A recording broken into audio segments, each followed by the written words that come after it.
When people talk about forgotten 90s sitcoms, one show that often slips through the cracks is Meego.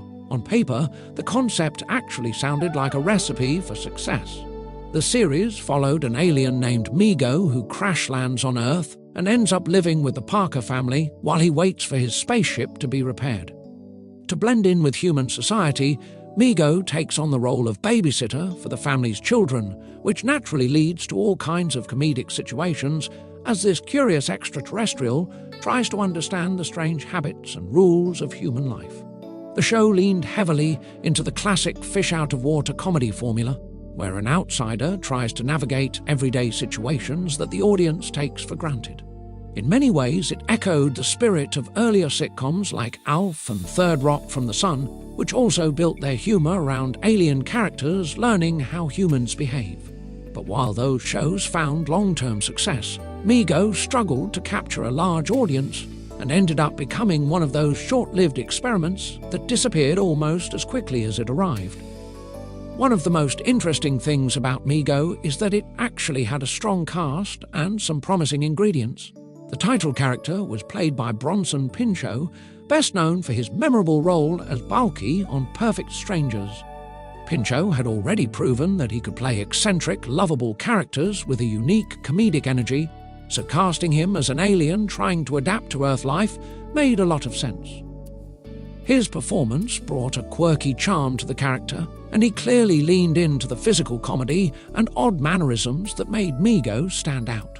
The show also featured Ed Begley Jr. as the father of the Parker family, along with two young actors who would later go on to bigger careers, Michelle Trachtenberg and Will Estes.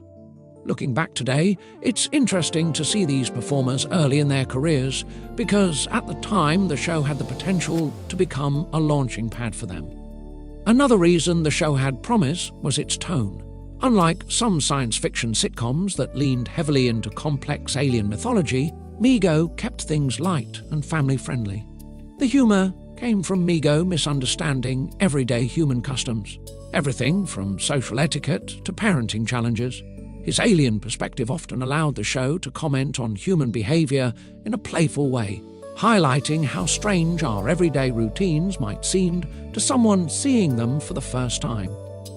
That approach had worked very well for other sitcoms with similar premises, and for a moment it seemed like Meego might find its place within that tradition.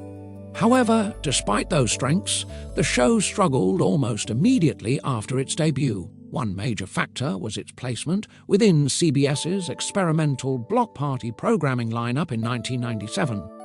The network attempted to launch a group of family-friendly sitcoms together as a themed block, but the strategy ultimately failed to attract consistent viewers.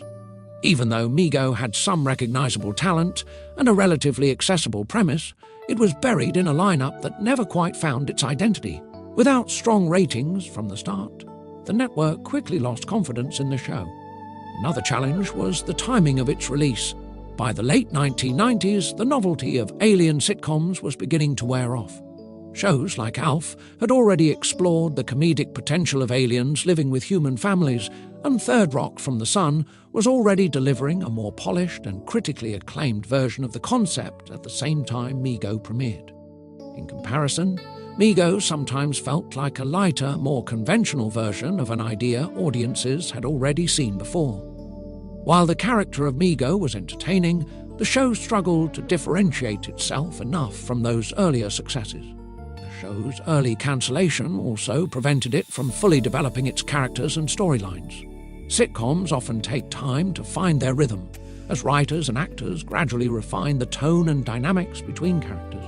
Because Meego only aired 6 episodes in the United States before being pulled from the schedule, it never had the chance to evolve the way longer-running shows do.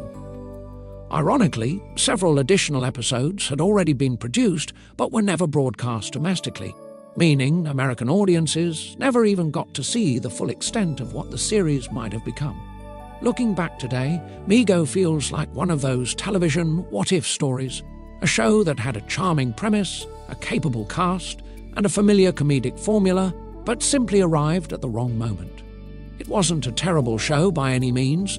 In fact, many people who rediscover it today are surprised by how pleasant and easygoing it feels. But television history is full of shows that needed just a little more time or the right scheduling slot to find their audience. Unfortunately, Meego never got that opportunity. Because of its brief run, the show has become something of a curiosity among fans of 90s television. It represents a moment when networks were experimenting with new family sitcoms while trying to capture the same magic that earlier alien comedy series had achieved. While it ultimately failed to break through in the ratings, Meego still holds a small place in television nostalgia thanks to its quirky premise and its cast of actors who would later become much more recognizable.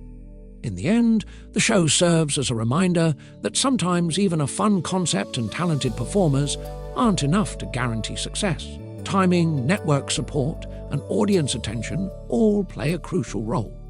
And in the case of Meego, those pieces simply didn't come together in time for the series to truly take off.